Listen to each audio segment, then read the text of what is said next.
Hey and welcome to the Daily Man United News Show. Let's begin with our daily news.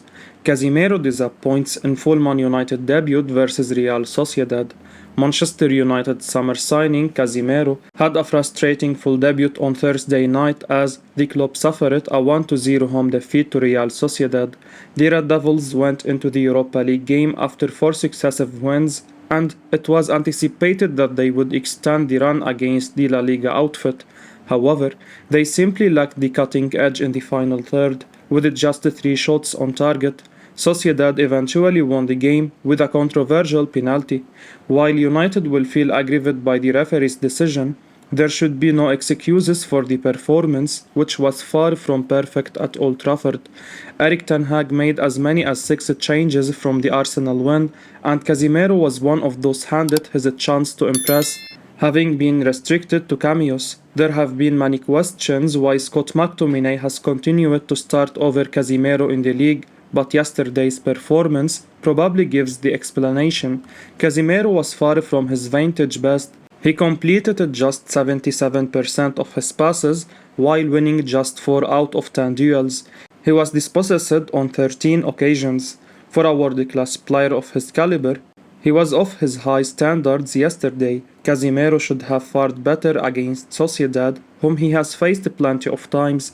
The Brazilian certainly needs to up his game for United if he wants to displace McTominay for a starting spot in the league.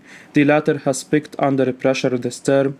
Ten Hag's decision to stick with McTominay in the starting 11 appears the right decision after all. Jaap Stam wants Manchester United defender Lisandro Martinez to tone down a bit and be more aware. Former Manchester United centre-back Jaap Stam has pointed out where a new signing Lisandro Martinez could improve.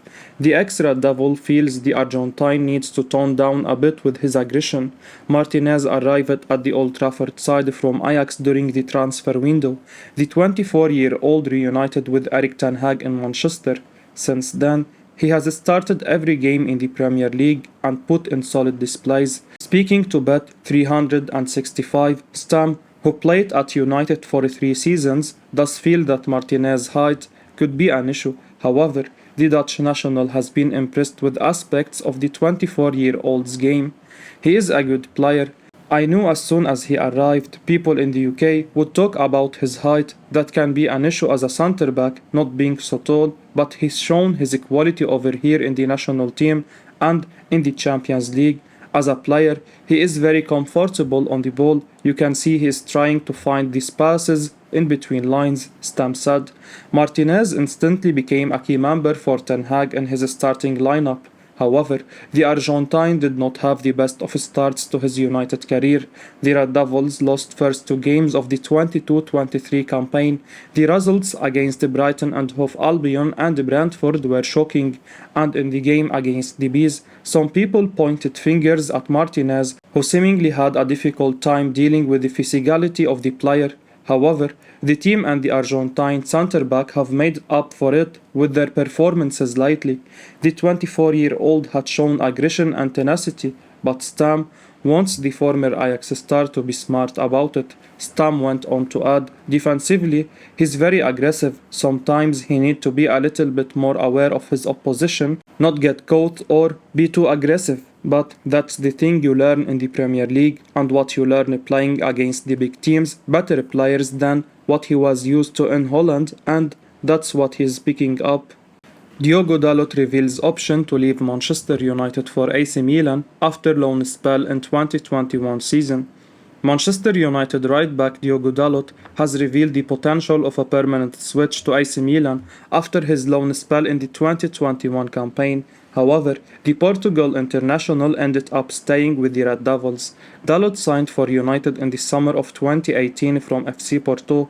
He played a backup role for 2 seasons before moving to Italy for more game time. Speaking to Italian media via Milan News, Dalot disclosed the possibility of leaving United last summer. However, in the end, a deal for the 23-year-old did not materialize. Milan are a great club and I loved the season with the Rossoneri. But it wasn't just up to me. In the end, I decided to stay at United and it was the right decision, Dalot said. Dalot featured 33 times for the Serie A Giants in all competition in his time in Italy.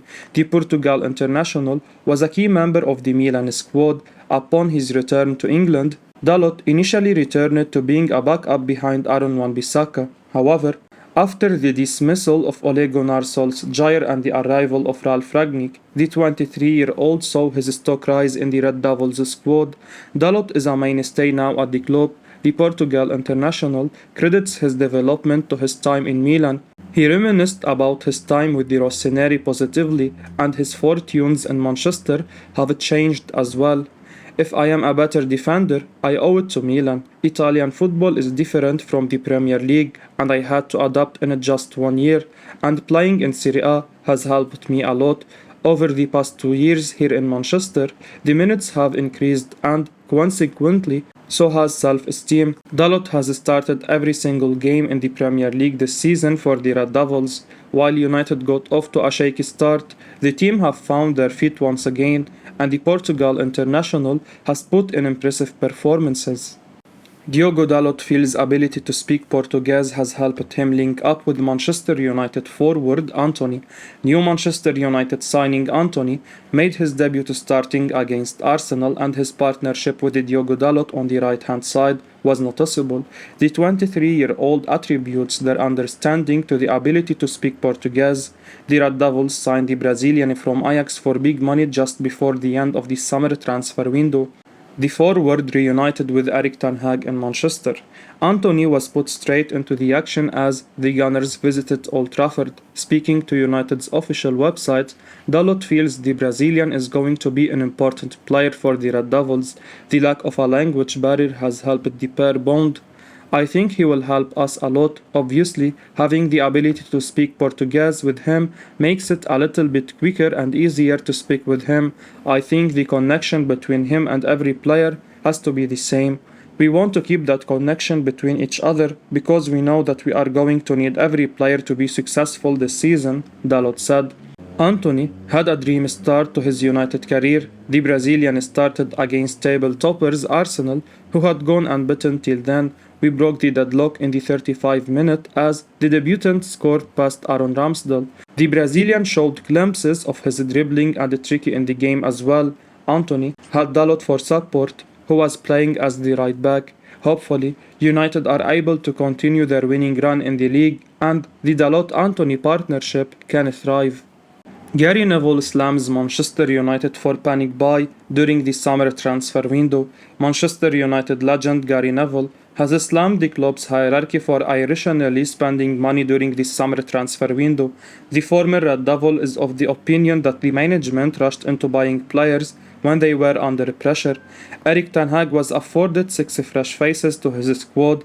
Until the last days of the window, United had only brought in 3 players. The rest of the additions were made after our poor start to the season. Manchester United wanted to spend about £130 million to £140 million. They ended up spending £230 million. Obviously, we have seen it before with the Glazer family. Loads of trouble, protest building, invest the money to try and appease the fans, and basically panic buy. The Casemiro and Antony bids came in 2 days before the Liverpool game, which was obviously a moment where they just needed to get players in. It wasn't the strategy at the start of the summer to spend the money they have spent, Neville said.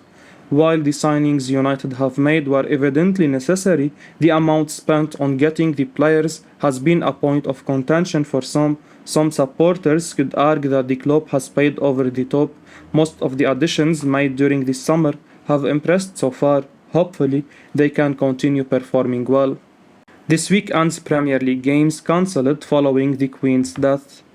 Buckingham Palace has confirmed that Her Majesty the Queen has died on Thursday, and as a result, this weekend's football fixtures have been cancelled. The Queen died peacefully at Balmoral this afternoon. The King and the Queen concert will remain at Balmoral this evening and will return to London tomorrow, Buckingham Palace said in their statement yesterday. The Queen will be given a full state funeral As is traditional to mark the death of monarch, as the nation now enters an official 12-day period of mourning following her death, it has been confirmed by Charlie Proctor that all political, sporting, and comedy events have been cancelled for the foreseeable future. This includes the Premier League, EFL, SPL, and Irish and Welsh League games, which is expected to be replicated in semi-pro and amateur sporting events as well. Following Princess Diana's death on Sunday, August 31 in 1997, the Liverpool vs Newcastle United Premier League match, scheduled to kick off later that day, was postponed. Football League fixtures the following weekend were also moved to avoid clashing with Diana's funeral, which is a possibility this time around as well. It's uncertain when the sport will return following this tragic news, but for now, everything in the foreseeable future is cancelled. While there will be no government action to block sports fixtures from taking place, football, rugby, and racing in particular are thought to be leaning towards postponements, while there is speculation that the entire test might be cancelled. We await news to hear how many United games will be postponed, but we can forget about facing Crystal Palace at the weekend. Leeds at home could even be in doubt. However, United's game with Real Sociedad went ahead because it was too late to cancel, with Real Sociedad and their fans having travelled from Spain. Ajax blocked Erik ten Hag from sealing a third Manchester United transfer raid this summer. Manchester United manager Erik ten Hag had a busy summer raiding his old club Ajax, bringing in both Lisandro Martinez and Antony, and attempting other signings from the Eredivisie giants. According to Fabrizio Romano, in his exclusive Couch Offside column, there was some contact between Ten Hag and Brian Brobby, though it never developed into concrete negotiations as Ajax blocked the player's departure. Brobby looks an exciting young player who could be one to watch for the future, as Man United may well need to think about further signings up front before too long. Marcus Rashford is showing signs of getting back to his best this season, but Cristiano Ronaldo is now increasingly out of favour, while Edinson Cavani left on a free transfer at the end of last season. Ten Hag's interest in Brobby perhaps isn't too surprising, and Romano had the details on how this panned out. Brian Brobby has opened up about an approach from Ten Hag, and he's made it clear in an interview with ESPN that he would love to play for United. But what really went on with these talks, Romano wrote, there was only one approach between Ten Hag and Brobby, but the player was already blocked by Ajax. It was never a concrete negotiation. As for the future, that will depend on Brobby's performances at Ajax. He needs to be regular and consistent. I think he is a great talent, but he has to prove his skills with a top-level season. Ex-Man United star Juan Mata joins Turkish side Galatasaray. Galatasaray announced the signing of former Manchester United midfielder Juan Mata on Thursday on a one-year deal with the option to extend a further year. Mata moved to United from Chelsea in January 2014 and made 255 appearances, winning the FA Cup, League Cup and Europa League. During an 8-year spell, a skillful playmaker, he managed 51 goals and 47 assists for United. I feel so good, I am excited and very motivated. I am grateful for being here. Everyone is being very friendly. I can't wait to win with Galatasaray, Mata said in a statement. Everyone told me what a nice atmosphere this place has. I am waiting for the moment when I will experience this. I can't wait to fight in front of our fans. Galatasaray is the team with the greatest success in Turkey. It's also a club that has a place in the history of football. Thank you everyone for the warm welcome, Mata added. We wish luck for Mata. I will be uploading daily Man United news, so keep your eyes on the channel and don't forget to like and subscribe. I appreciate your support. Peace out.